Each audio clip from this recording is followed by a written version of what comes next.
Aujourd'hui, je vais m'intéresser à la limite d'un quotient sans forme indéterminée. Donc, mon premier exemple, par exemple, est celui-ci. Je prends la fonction f de x qui est égale à 2 sur x au carré plus 1. Il n'y a pas de valeur interdite, donc je n'ai pas de problème d'ensemble de définition. Je m'intéresse à cette limite en plus l'infini. Pour faire cette limite, je dois décomposer le numérateur et décomposer le dénominateur. Au numérateur, je vois que la limite du nombre 2, puisque le x n'intervient pas, est égale à 2. Ça ne bouge pas.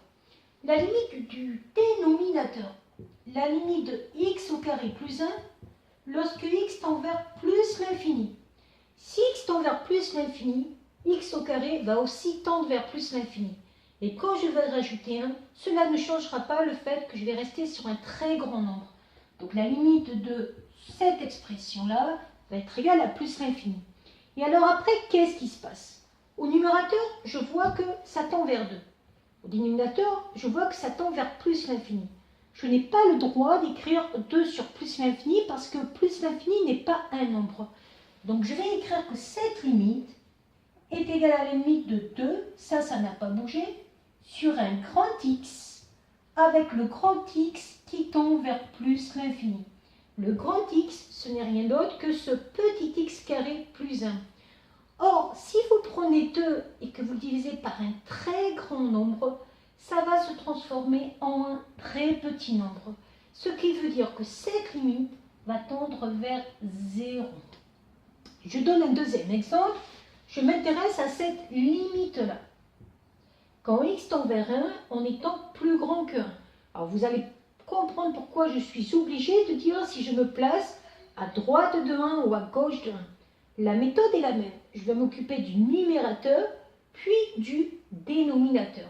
Si je prends le numérateur, c'est assez facile puisque j'ai une valeur fixe. Je vais remplacer x par la valeur fixe. Ça va donc donner 2 fois 1, c'est-à-dire 2. Donc le numérateur va tendre vers 2. Le dénominateur, c'est-à-dire x moins 1, lorsque x tend vers 1.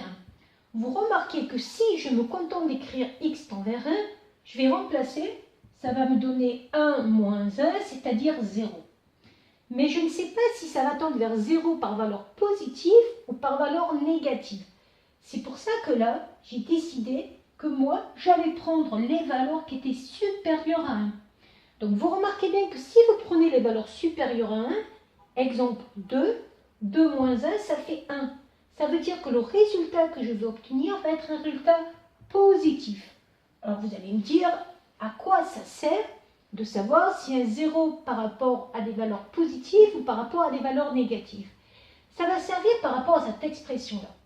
Donc si je veux trouver cette limite-là, je vais être obligé d'écrire, donc me permet de mettre une petite flèche, que cette limite est égale à la limite de 2 au numérateur sur un grand X avec ce grand X qui tend vers 0 plus. Donc le égal correspond à cette expression. Ce grand X correspond à X moins 1. Et quand j'ai écrit comme ça, qu'est-ce qui se passe? Je vais avoir en haut au numérateur 2 divisé par un nombre qui tend vers 0, c'est-à-dire un tout petit nombre. Ça va me donner un très grand nombre. Donc ça va me donner un infini. C'est ce qu'on voit par rapport aux hyperboles. Une hyperbole qui aurait pour équation y égale 2 sur x serait la valeur interdite. On voit que ça longe l'asymptote verticale vers l'infini. Après, est-ce que c'est vers l'infini vers les plus, l'infini vers les moins? Et c'est là où le 0 plus est important. Parce qu'au numérateur, c'est 2. Donc c'est positif. Au dénominateur, ça tend vers 0. Mais par 0 par valeur positive. Donc vous allez avoir un plus divisé par un plus. Donc ça va tendre vers plus.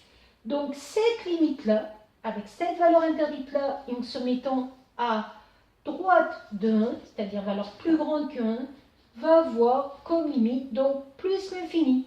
Voilà.